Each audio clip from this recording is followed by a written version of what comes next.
Góðan dag og velkomin í Pírataspjallið. Ég hérna með Albertínu Friðbjörg Elíasdóttur, svo við ætlum að tala hérna um stafrænar smiðjur sem að kannski smá svona íslenskuna á hugtakinu Fab Lab, en það aðeins meira, það aðeins víðtækara hugtak. Já, næri yfir aðeins meira. Svo hérna eftir að þá kemur Vilhjálmur Þorsteinsson og við tölum máltækni sem líka mjög spennandi, en byrjum allavega á hérna stafrænar smiðjunum.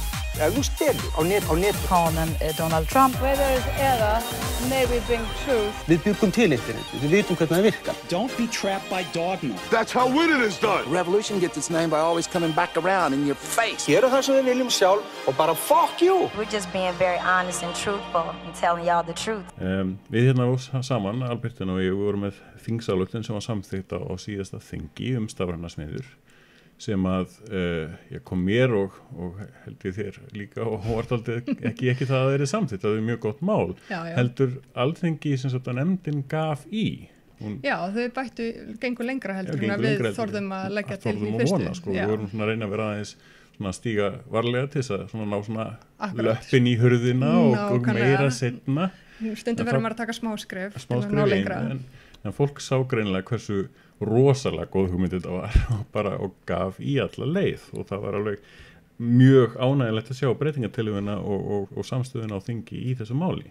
En hérna til þess að tölum kannski aðeins nánar þetta, ef þú er kannski til í að svona renna aðeins yfir fyrir okkur hvað stafræn smiðja er. Já, hvað er stafræn smiðja? Það má segja að stafræn smiðja sé í rauninni staðurinn þar sem þú getur látið allt verða að veruleika, hvað sem að þetta í hug nánast. Það er kannski full svona í stafrænum heim. Í stafrænum heimi, já, en það sem er svo magnað er að allt sem að þú getur teiknað í tölvum á segja, getur einhvern veginn látið verða til í raunveruleikunum. Já, það eru þannig tól og tæki sem að er hægt að nýta til þess að prenta hlutina út. Nú ég að gera AirPods fyrir þá sem að hlusta. Sérst fyrir þá sem að horfa á YouTube. Akkurat. En í grunninn eru þetta allskyns tól og tæki, eins og til dæmis þrívíddarprentarar. Það eru vínilskeri, það er hvað maður að segja, svona timburskerar eða það sem að heitir fræsivélar, svona stórar, bæði stórar og litlar, og það eru náttúrulega líka þrívíddarskannar sem að koma sér vel í þrívíddinu, og svo eru náttúrulega líka laserskerar sem það eru mjög skemmtilegir.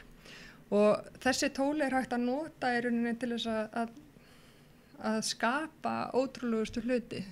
Ég man, þegar ég var að vinna í Fab Labinu á Ísafirði, þá vann ég mitt eftir einum sem að koma út af því að það hafði brotnað eitthvað svona lítið stykki í rúminu hans, sem var mjög mikilvægt til að halda saman grindinni.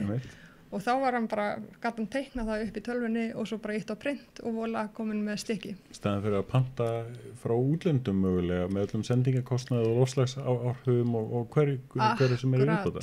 Akkurat. Þetta er svona staðbundin framleiðsla, framleiðsluferlið er ekki bundið við einhverja stóra verksmiðjur einmitt sem að þurfa síðan að dreifa út frá sig. Þú komið bara verksmiðju, jafnvel heimaður eða þá í nágreininu með stafrænum smiðjum. Akkurat. En það var það sem þingsályktunin gekk einmitt út á var að auka aðgengið, að fá þar bara víðar aðgengið fyrir alla framhaldsskóla, en þá bættið frá grunnskólum. Akkurat. Og svo það náttúrulega grunnhugmyndin bak við stafrænar smiðjur aðgengi fyrir alla.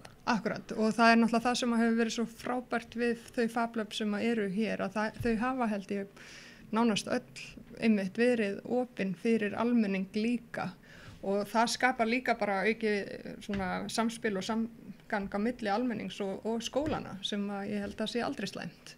Alls ekki, sko. Eitt af því nýjasta er framtíðarstofan, 42 framtíðarstofi í tekniskólanum. Já, einmitt. Sem er í gamla iðnskólanum í Reykjavík, Hallgrímskirkju. Þar eru þið með mun víðtækari líka og starri framtíðarsmiðjur, og komið hljóðver líka. Akkurat. Og svona myndupptökuver, og vorum með vel þar til að sauma í til eins og húfur og Akkurat. Við getum ekki að sokka líka. Ég veit ekki hvort að fólk gerir sig grein fyrir því að það með komna stafrænar saumavélar til dæmis, þar sem þú getur teiknað upp í tölvunni og sett í saumavélina og hún saumar það sem þú segir henni að gera. Nákvæmlega, gert þessi svona ýmiss konar logo og Akkurat. Og síðan Síðan náttúrulega það sem út af það sumir eru eitthvað byrju vínilskeri, það ekki bara til þess að búa til límið á vegg eða, en það nefnilega... Eða plötu? Nei, nákvæmlega. En það sem svo magna við vínilskeran þetta, það líka hægt að nota hann til þess að skera út svona þunnan kopar, sem að þýðir að það hægt að búa til dæmis til smartföt.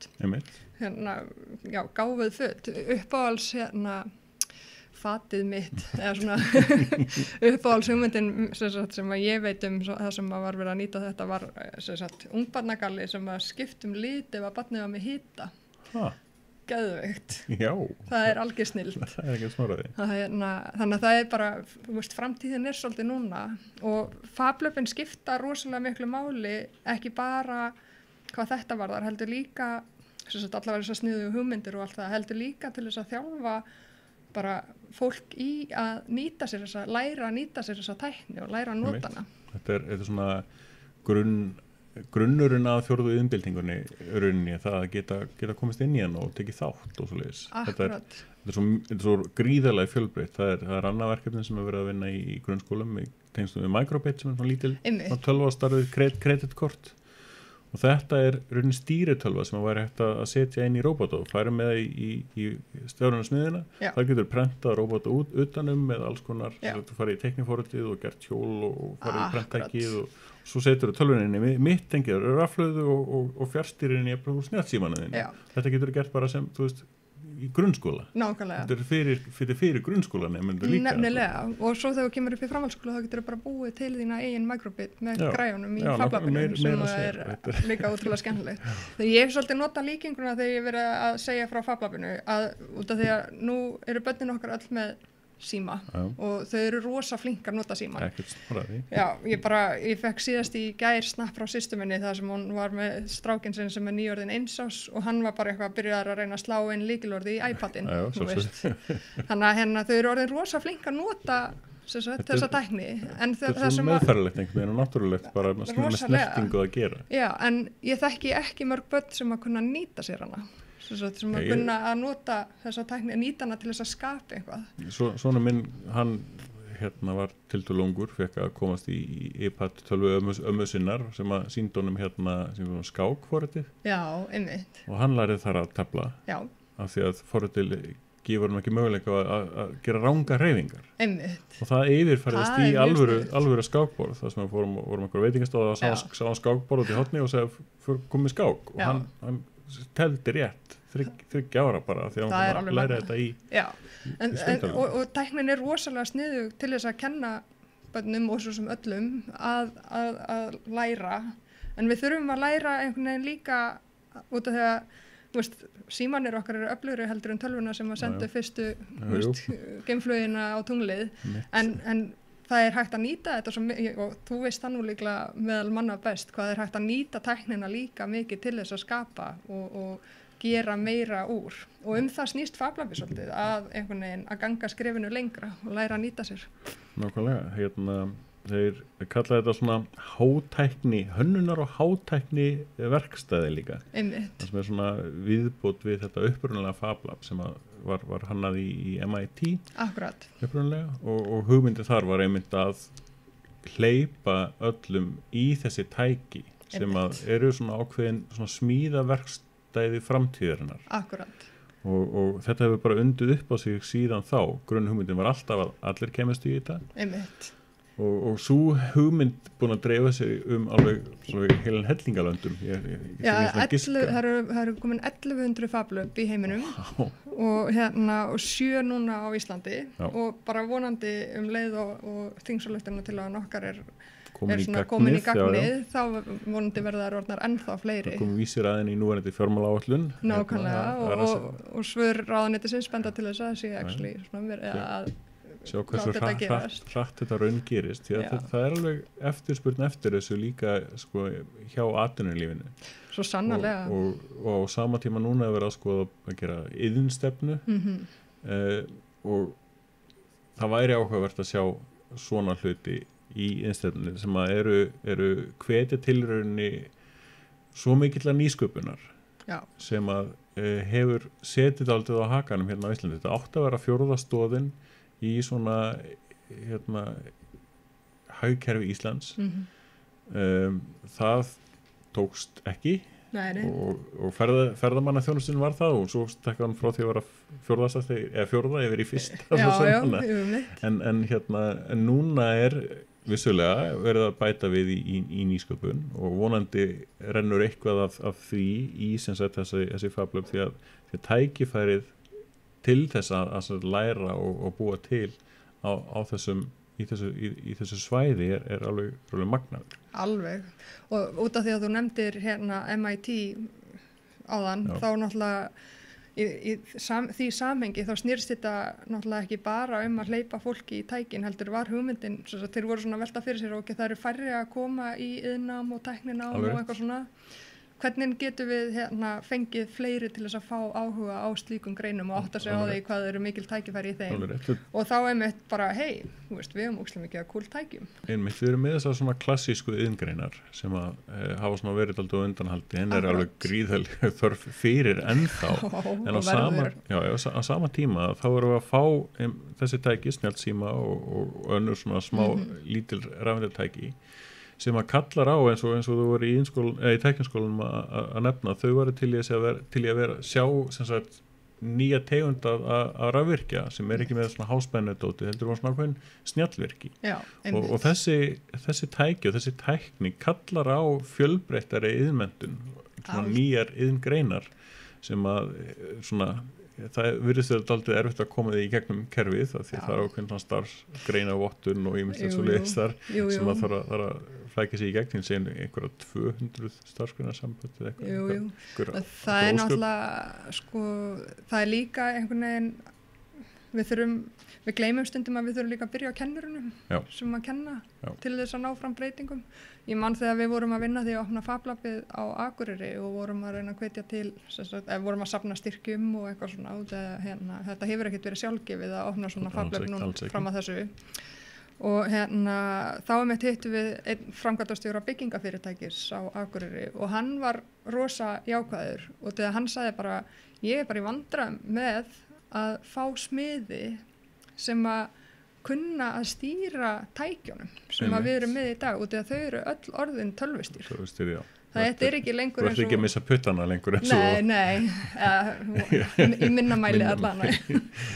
Það mitt eftir í hug, sem að segja nú sögur, þegar ég var að læra á fablabið þá satt ég tíma þannig í Fab Academy sem er svona alþjóðlegt nám hjá MIT fyrir þá sem eru að starfa í fablabunum og þá var hann að segja okkur sögu að því þegar þeir voru að vinna seint kvöld í fablabinu og eitthvað að spjalla saman og stóri fræsin í gangi og einn hallar sér svona fram á fræsinu og eitthvað að spjalla og svo bara puttanir af, þannig að maður þarf að fara að valega þótt þetta sé orðið tölvustýrt. Mikið rétt, það ekki snart að tækja en það hófar að þú getur sett þetta í og það bara klárast. Já, það bara klárast og þetta er algjör snild en þetta var samt svo áþreifanlegt að bara þetta var fyrir örugglega 2 árum tíminn flýgur svona 3-4 árum að strax þá voru menn í atvinnulífi og fólk í atvinnulífinu farið að finna fyrir því að það þarf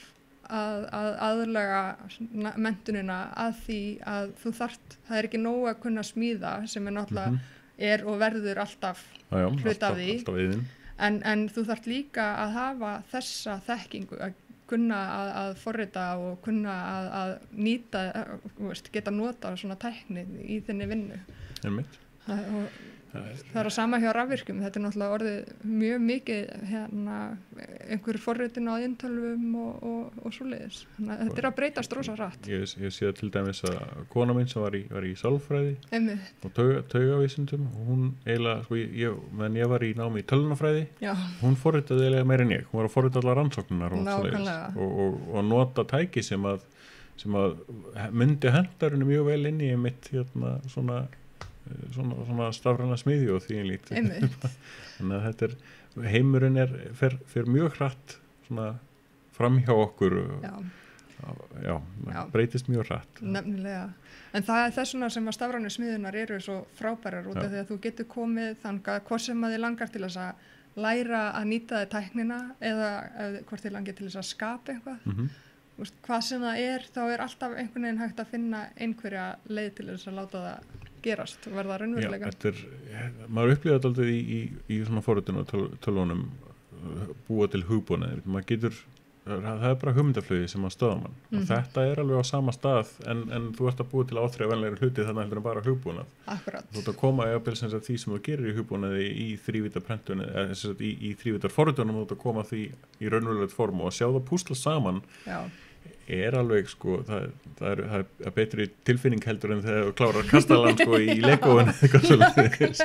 Þú bjóst til Legókuppuna líka. Já, nefnilega. Og það náttúrulega það líka sem svo magnað þegar, þú veist, bara líka sem kennslutól. Já. Þegar þú ert vinur minn sem smíðakennari, sem svo þau að kenna þrívítatekníku, sem náttúrulega fer á miklu leyti fram í tölvum. Já.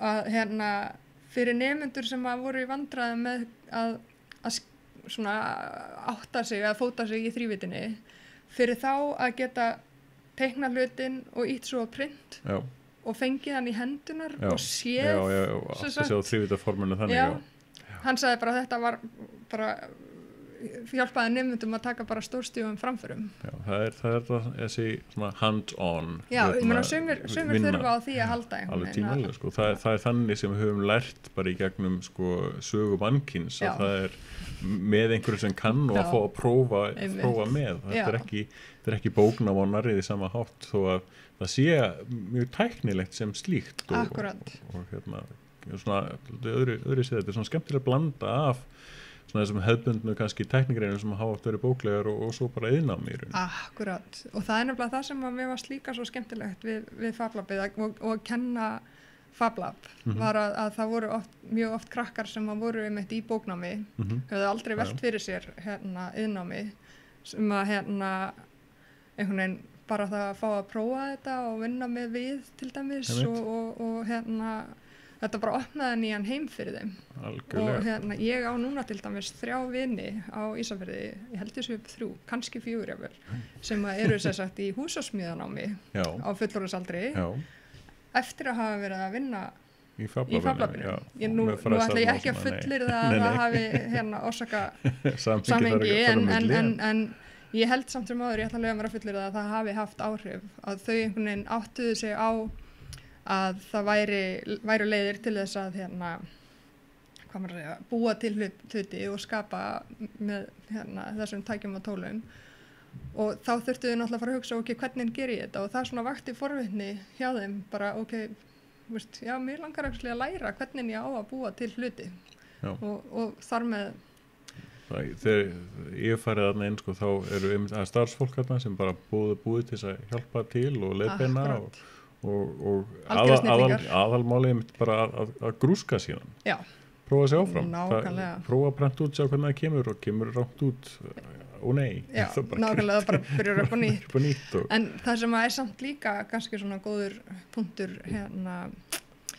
í þessu samhengi er að þetta er frítt og það skiptir svolítið miklu algjörlega, það er aðgengið alveg opið og frítt aðgengi það hefur borgar ekki fyrir notkunina en þú náttúrulega borgar fyrir efniskostnað sem er náttúrulega bara fullkomlega eða kemur bara með eigið eða kemur með eitt eigið en síðan er sko allir hugbúnaðurinn sem er notaður í FabLabunum er ókeypis ópen og frjáls hugbúnaður, þú getur sett upp á tölunni heima þér akkurat og við mitt það er nefnilega við mælum að það var þegar ég var að vinna þar og ég veit að það er gert ennþá þá erum við fólk hvatt til þess að sækja bara einmitt eins og tekniforritin sem eru notuð í tölvuna heima út eða þá getur þú komið með skrána sem að þú prófar að tekna út og sé hvernig það prentast það er mjög erfitt núna í dag það eru kannski margir með þennan hefðbundna blekprentara heima hjá sér en það er ekki allir með þrívítaprentara eða fræsara eða vínilskera eða leysiskera það er aðeins stærri tæki og aðeins dýrari þess vegna er svo mikilvægt að hafa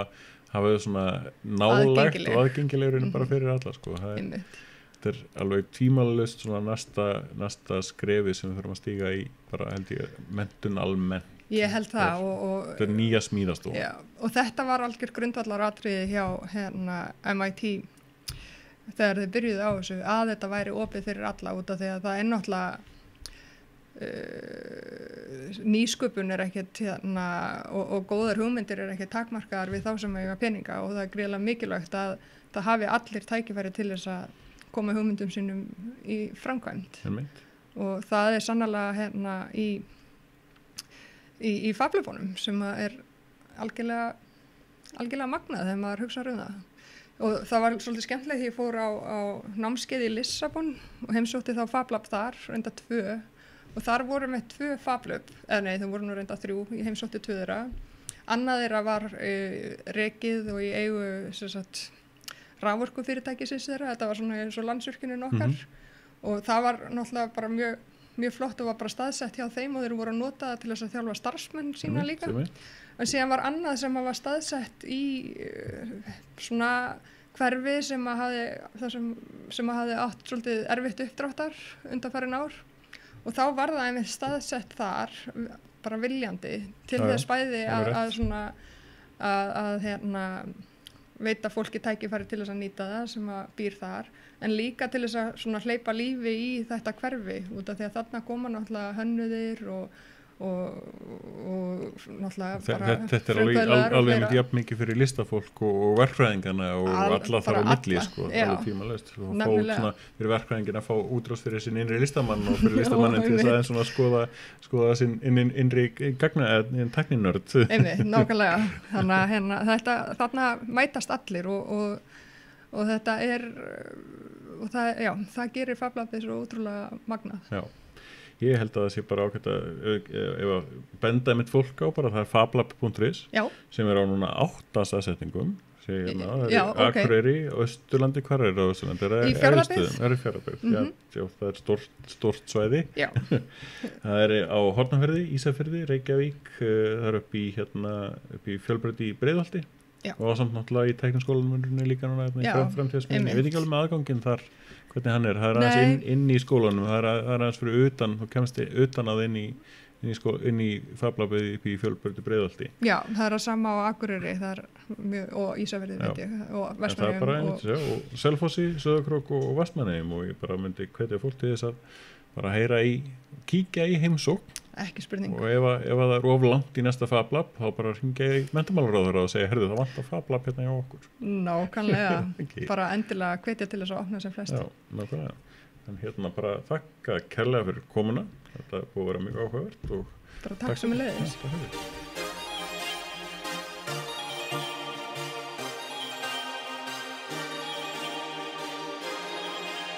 Góðan dag og velkomin aftur í Pírataspjallið. Við erum komið hérna með Vilhjálm Þorsteinsson og ætlum að tala eins máltækni.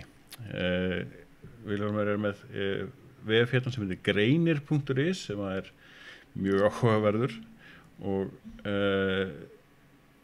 ég hafði líka lagt fram sem sagt frumvarp til breytinga á lögum höfundarétt sem að veitir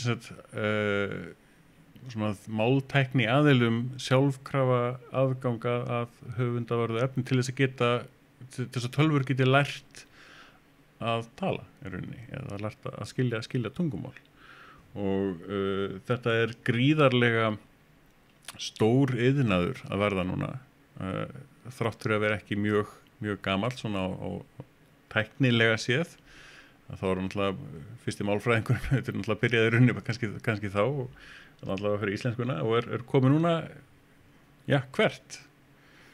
Já, takk fyrir að bjóða mér í viðtal mér finnst þetta mjög skemmtilegt svið og hæfilega nördalegt en það mjög mikið að gerast á sem þú segir og þetta tengist náttúrulega við gervigreindina líka en já, vefurinn minn sem sagt greinir.is með uppsulóni þannig að fólk fari það til annað sem heitir greinir með venjulegu takk fyrir þetta en já, máltæknin hefur að hreyfast rætt eins og segir og möguleikar á því að láta tölvur vinna með bæði texta og tal þá að hlusta á tal og breyta tali í texta og svo að tölvur geti talað líka svona eðlilega með eðlilegum áherslum og annað slíkt og svo að greina texta, að lesa texta og gæslappa skilja hvað í honum, geta eimað upp úr honum upplýsingar hvað verið að tala og staðreyndir og annað slíkt búa til jafnvel einhvers konar svona samantektir og yfirlit úr texta, jafnvel geta svara spurningum úr texta, þetta allt svið sem að verið að vinna með og tengist eins og ég segi gervigreindar byltingunni og þetta allt raun og voru mjög nýtt svið, það sem að menn voru að gera fyrir 5 árum síðan í þessu orðið úrelt í dag sko. Við erum að vinna með vísindagreinar sem eru þá kannski 2017, 2018 og núna bara á þessu ári, það er svona það heitasta sem að gerist í þessu, þetta er bara, það er eitthvað nýtt að koma inn í hverju mánuði. Ég var í námi við Brandeis University, það sem var svona máltækni deild stór, svona tiltölulega stór, kringum 2008-13, það er margt breytt síðan maður sá þá og kannski það sem að flestir kannast við svona nýlegustu svona stóru framfæranar í þessu var til dæmis Watson tölvan í Jeopardy spurningaþættinum sem að það leit ansi vel út þó að röddin væri aldrei svona tölvuleg þá virtust hún vera mjög nákvæm mjög góð en hversu langt erum við komin og hvers vegna er svona langt eða svona mikilvægt að fara ná í framförum í þessar átt. Já, sko, það er eins og sé mjög mikið að gerast í þessu en gallinn fyrir okkur hér upp á Íslandi er að það sem er að gerast er mjög mikið tengt aðalega enskunni og það einhverju leiti öðrum stærstu tungumálum heims en svona mest er að gerast í kringum enskuna og við þurfum svolítið að passa okkur að halda í við og fylgjast vel með þessari þróun þannig að það sem að gerist má segja fyrir enskuna að það verði hægt að fá þá möguleika fyrir íslensku líka eins og til dæmis að tölva geti lesið texta og svara spurningum upp úr textanum að það verður hægt að gera líka fyrir íslenskan texta og íslenskar spurningar fyrir utan náttúrulega bara svo almennt að styðja íslenskuna í stafrænum heimi þannig að þetta er bæði svona þessi almenni stuðningur við íslensku í tölvum og tækni og heimilistækjum og Siri og hvað þetta heitir nú allt sem við Alexa og allt það og svo er þetta líka þessi gervigreindabylting sem íslenskan verður ekki einhvern veginn skilin eftir þar almennt talað sko. Já, það er pínu sorglegt svona að hugsa til þess að einmitt Google sé komið rauninni lengra í máltækni fyrir íslensku heldur en Íslendingar með sitt eigið tungumál. Já, þetta er svona tengist saman Google, það sem að Google hefur er þetta aðgangur að gríðarlega miklu magni gögnum. Getur þú gefa okkur smá svona hugmynd svona umfangið í kringum einmitt þessi milljón orð, hvað er það í svona bókum eða Já, milljón setningar, já. Já, eins og segi, ég man þetta ekki svona alveg nákvæmlega en mér minnir að Biblían sé í kringum 6.000 setningar sem segir þá að þetta er ansi mikið magn sem að þarf skella þessu inn í reiknirinn hérna sjá hvað, já það er ansi marga biblíur. Já, Biblían er einmitt einn af þessum fáu textum sem eru svona opin og aðgengilegir og er þar að leiðandi tiltæk í að nota sem svona tvíhliða málheld. Síðan er þetta náttúrulega skemmtilegt að segja frá því, þetta eru hlutir eins og lyfjafylgiseðlar, Evrópska lyfjastofnunin, hún er með opin gagnagrunn yfir fylgiseðla með lyfjum. Það er þá leiðbeiningarnar. Já, leiðbeiningarblöðin sem eru í lyfjapakningunum og við byrjuðum á því að þjálfa okkar þýðingarnet á biblíunni og lyfjafylgiseðlunum og það verður að segjast eins og að það net var nú svolítið svona speysað í því hvernig það þýddi texta. Var það svona eða? Já, það var eitthvað svona blandar saltstólpum og allskins lyfjum og vindökum. Ég gerði það í tölunafræðinu og þá byggum við til forrit sem að skrifaði Íslendingasögu. Þannig að við bara byggum til svona líkindanet hvaða stafur er líklegastur og eftir næsta stafi eða orð er líklegast og eftir síðustu 2-3 orðum eða eitthvað því líkt.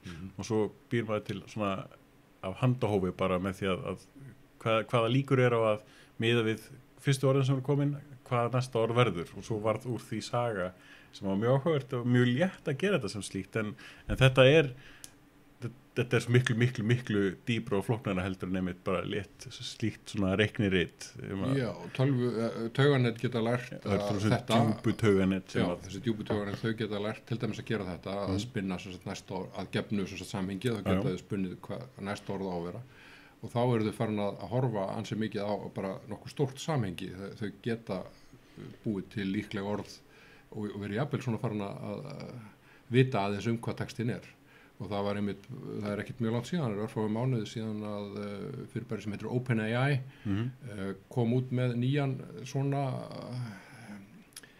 tungumála líkana nýtt tungmála líkansnet sem að gat prjónað texta og þeir gáfu út einhverja texta til dæmis í stíl Hringadróttinssögu eða texta í stíl Harry Potter eða texta í stíl fréttatexta og þeir sögðu einfallega þetta net það öflugt og það getur líkt það vel eftir raunveruleika að við þorum ekki að setja allt líkanið út sem opið, við ætlum að skera það niður og setja bara litla útgáfa því út fyrst. Það er náttúrulega séð svona útgáfur af bæði í þessu vídeo og hljóði núna þar sem að með mjög fáum hljóðdæmum hefur verið hægt að endurgera rödd James Earl Jones eða eitthvað svoleiðis sem var náttúrulega æðislegt að eiga hans rödd að eilífu en þetta eru svona svipuð notkunnurunni, það er ekkert frábröðið frá því, það er aðeins kannski léttar á texta heldur en síðan raddblænum og því lít, en þetta er til og hægt að blanda þessu inn í vídeo líka, þannig að það hefur verið sýnt vídeo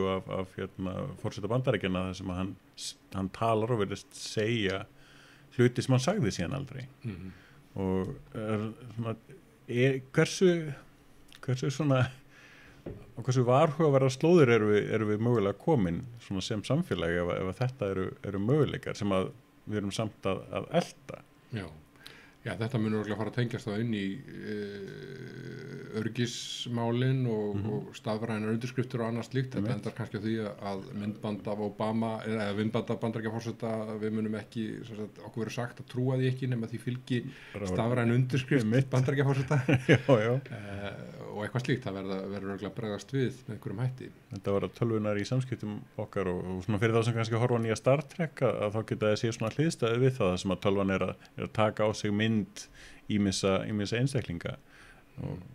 En það sem þú myndist á áðan, Björn, var þetta möguleikar á að safna texta til að nota í svona máltæknivinnslu, að það er mjög mikilvægt og alveg sérstaklega fyrir lítið tungumál eins og íslensku, þar sem við höfum ekki svo mikið af stafrænum texta til að móða úr, að þá er mjög nöðsulegt að það séu þá ekki einhverjar miklar hindranir í vegi fyrir því að þó sá texti sem til að það sé hægt að nota hann í máltækni rannsóknir og til að byggja upp máltækni verkværi og þess vegna var þetta afskaplega gott og tímabært frumvarp sem að kom þarna fram. Því miður ekki komið í gegn en þá og núna á nýju þingi þá er ekki þá búið að nást að mæla fyrir því einu sinni, þannig að þetta hefist því miður hægt og eins og þú lýstir á þann að þá er þetta svið að hreyfast alveg gríðarlega hratt, þannig að bara hver mánuður sem að við geymum að klára þetta þá bara, þú veist, erum við að lenda aftur svona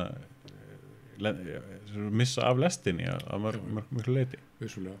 Og að hluta til að fer þetta starf í dag fram í svolítið réttaróvissu, það er verið að sækja texta og nota til að búa til tól á þess að það sé algjörlega skýrt að þetta sé eitthvað sem að megi og sé ekki að valda neinum tjóni heldur þvert á móti sko.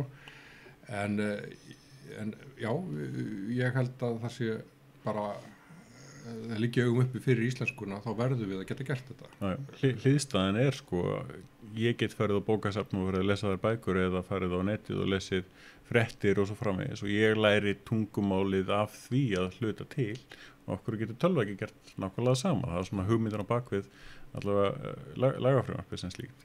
Það er líka, það hjálpar okkur reyndar í þessari máltæknivinnslu að yfirleitt það þarf ekki sko að hafa allan upphaflega textan eins og hann var. Það er allt í lagi að brjóta niður í einingar og stokka svo einingarnar upp í handófskenda röð þannig að það sé ekki takt að nota sko upphaflega textan í upphaflegu tilgangi heldur.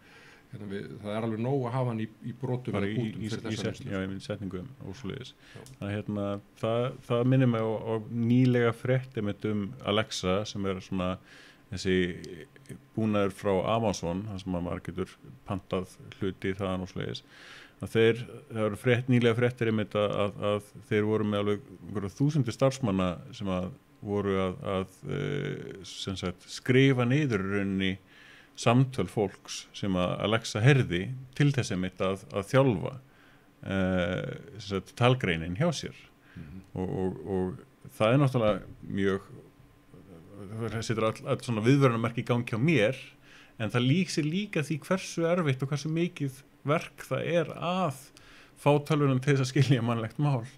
Já, á sama tíma. Já, þetta að hluta til spurningum að geta notað sjálfkrafa tól eða sjálfvirk verkfæri til að safna gögnum, en þetta oft kemur líka heimikil handavinna í þetta. Það þarf fólk þarf hreinlega að vinna handavinnu til að búa til svona þjálfunargögn. Þetta svona kannski 80-20% reglan, það sem að tölvan getur farið í 80%, svo þarf að lagfæra smáatriðin sem að er kannski 80% af vinnunni jafnvel, þó að það sé ekki um 20% af efninu eða eitthvað þingir. Já, akkurat, og fyrir ensku þá hafa aðilar fundið peninga, það hafa verið til styrkir og einkaaðilar hafa lagst í stór verkefni til þess að til dæmis útbúa málheildir eða gagnaheildir þar sem að það koma fram textar og síðan eru búnar til spurningar og svör upp úr textanum. Sem að menn hafa þá útbúið og svo eru búin til segjum 20.000 svona tilfelli af einhverju textum, spurningum og svörum og svo tauganett þjálfa á þessu til þess að læra að svara spurningum í viðkomandi tungumáli. Þetta eitthvað sem að þyrfti þetta helst á einhverju tímapunkti að vera hægt að gera fyrir íslensku líka. Alveg tímalist, já. Ég orðaði þetta þannig, ég hef verið að kynna frumvarpið að fólk hefur mjög miklar áhyggjur af íslensku bara í stafrænum heim og svona hvernig ungu krakkarnir okkar eru að læra jafnvel það hvað þríhyrningur á ensku í gegnum YouTube áður en að læra hvað þríhyrningur á íslensku og það lausnin á því einmitt að gera íslenskuna stafræna tel ég allavega og þess vegna þetta svo mikilvægt verkefni. Við þurfum líka átt okkur því að það að verða alveg teknilega gerlegt að vera með samtíma þýðingu í rauntíma þýðingu sem texta, tala ekki ef við erum til dæmis í tilfelli YouTube og þekkja það náttúrulega margir að það auðvitað talrás á YouTube en það líka hægt að fá samtíma texta, það er tauganett sem að gera þetta, breytir röddunum og myndundum í texta. Og það með nóg af þjálfunargögnum þá er ekkert rosalega gott en það verður hægt að gera þetta, það væri hægt að gera þetta fyrir íslensku líka og jafnvel draumur þá að geta gert tal yfir í tal eins og bara Star Trekið sem þetta aftur og vittilvísni það samtíma þýðing og á því ég þekki nú þess að tækna svolítið, ég veit alveg að tæknilega þetta orðið nánast alveg hægt og verður alveg fyrirsjáanlega hægt tæknilega séð, vandinn í því þá fyrst og fremst aftur þjálfunargögnin. Já, nákvæmlega magnið á því. Það til dæmis núna bara ef fólk að nota Google til að þýða, þá þetta að stilla yfir að taka mynd, bara setja vídeo og þá getur það sett myndavélina bara á texta sem til dæmis á spænsku og þá sérðu enska textan og þýðir það inn í myndinni og það bara lítur út eins og skiltið sé á ensku í símanum og meðan þú horfir á spænsku kannski hinum og þetta var eitthvað sem var mjög áhugavert að ég hefði viljað hafa til dæmis þegar ég var í Hollandi fyrir nokkrum árum síðan því að það eru öll skiltun á hollenskum og ekkert hvað bara að gera í lestunum og svo leiðis. Það kemur inn á veitingastað og hefði bara tekið með og hort á matseðilinn í gegnum þetta. Þetta er ekki bara YouTube og svo leiðis, þetta er líka að fara í ferðalag til Japan og þar eru öll skiltun á japansku og þar kæmi máltæknin sér alveg gríðarlega vel bara upp á þetta svona Babel-turnin sem slíkur. Já. Og Babelfiskurinn. Já, Babelfiskurinn, já, það eru að fara í Hitchhiker's sem er náttúrulega algjörnsnild en ég held allavega þetta er eitt af þeim atriðum sem að eiga eftir að hjálpa til við bara heimsfrið í framtíðinni þegar allt kemur til alls. Já, einmitt, bæði það, auka skilning og einfalda samskipti milli manna sem að eru þetta Mískilningur er svona kjarnin í mestu rifrildinu yfir eitt. Fólk einn miskildi hinn og úrvarð rifrildi. Jú, það er ótrúlega hátt hlutfall af öllum ágreiningi, snýst ágreiningum bara skilgreiningu hugtaka. Já, nákvæmlega. En þannig að þetta er ekki bara spurningum það heldur síðan líka að minni tungumál heimsins sem að þetta hafa í sér fólgna heilmikla menningu, heilmikla baksögu ef svo maður segja og svona, þetta eru ólíkar nálganir á heiminn sem koma fram í tungumálum og stjórna því oft svolítið hvernig við hugsum að það væri nú heldur verra mínu mati ef við glötuðum þessum fjölbreytileika, ég vil nú reyna að halda í hann. Já, tvímæli gera þetta ekki sem sagt eins leitt eins og það lítur út fyrir að vera að þróast með enskuna, heldur sem sagt þegar að íslenskan er orðin stafræna þá getur þú notað eingöngu íslensku og þú ert í rauninni með sjálfkrafa þýðingar yfir öll önnur tungumál og tilbaka. Og þetta er líka gagnvart stóru tæknifyrirtækjum og það þarf svolítið að halda þeim við efnið með það að þau passi upp á að gera meira á þessu sviði heldur en kannski hrein hagnaðarvon myndi segja þeim að gera, reyna aðeins að höfða til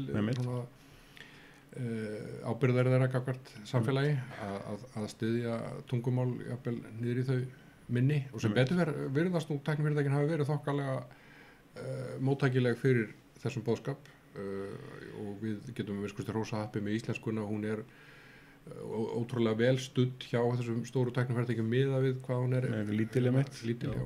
En náttúrulega svo merkileg, gamalt tungumál. Hluta þegar má líka þakka duglega fólkinu og sjálfboðaliðinu sem til dæmis vinna við Wikipedíuna íslensku. Íslenska Wikipedían óvenju góð og stór miðað við stærð tungumálsins og hún mjög gjarnan notuð til að vinna í máltækni og gervigreind. En einn svona kannski svona loka svona saga sem að ég mætti á sem sagt svona máltækni þing fyrir nokkrum mánuðum síðan einmitt. Það sem það var vakin athygli mín á einmitt þessum skorti á aðgengi að magni texta. Og það var svona, ég kannaðist náttúrulega eins við þetta úr náminu, hvernig máltækni var að þróast og bara svona bakgrunnin í því. En bara ég leitaði bæði til Eiríks Rögnvaldssonar og þín varandi sem sagt að vinna aðeins svona þetta þingmál og svona bara fræðast meira þetta og þetta hefur skilað sér alveg núna í sem sagt Norðurskautsráðið. Það sem að núna á síðasta Norðurskautsráði að þá á fundinum sem að það gerist bara mjög sjaldan að þá voru sem sagt það var þar fulltrúi frá hvort það var samíska þinginu sem að var einmitt að lýsa einmitt þessum nákvæmlega sömu vandamálum og eru með íslenskuna á stafrænum tímum hvernig hún var að glatast og það bara út af þessum bakgrunni, út af því að hafa fræðst þessi mál hjá þér og Eiríki Rögnvalds til dæmis, að þá bara gat ég á staðnum búið til tillögu það að sem sagt stærri þjóðinar sem að væru að vinna í máltækninni hjálpuðu einmitt minni tungumálunum að nýta það tækni og það menntun sem þau eru að vinna til þess að svona dreifa þessu, því að það svo auðvelt að nota sömu tækni sem máltækni svona reikniritinn og tauganet og sliðis bara skipta á tungumálinu. Akkurat, og það alveg sérfag í þessu að reyna að kreista sem bestan árangur út úr takmörkuðum gögnum og það heilmikil stúdía og á þetta sjálfsögðu við þá íslenskuna og geti hjálpað sömunum, Færeyingum, grænlendingum og svo meira sér til dæmis Eystrasaltslöndin og ýmis fleiri, það mikill áhuga á þessu sviði almennt hjá þessum svona minni málsamfélögum og þar alveg hægt að deila tækni og reynslu. Nákvæmlega og bara og svo við skjótum nú að Evrópusambandinu til hróssa Evrópusambandi með prógram á þessu sviði fyrir svokallu low resource tungumál eða lágforða tungumál og sem betur fyrir íslenskan til dæmis með í þeirra prógram sem mjög gott fyrir okkur. Þetta rosalega spennandi framtíð á þessu sviði allavega og rosalega mikilvæg á sama tíma eins og svona flestir ætti að sjá einmitt á svona ungu kynslóðinni hjá okkur sem að lærir einmitt litin á ensku og bara að telja á ensku áður en að læra á íslensku og þetta bara áskorun okkar tíma. Ég bara að þakka þér einmitt fyrir þá fræðslu sem að ég hef fengið þér og einmitt að svo fræðsla hefur skilað sér alveg í Norðurskautsráðið. Ég vil líka þakka þér fyrir áhugan á þessu sviði og það veitir ekki af að hafa góða talsmenn á þessu sviði. Einmitt, bara svona máltæknin. Þakka ekki hérlega fyrir að koma í Pírataspjallið og meira þetta. Þú stelur á net.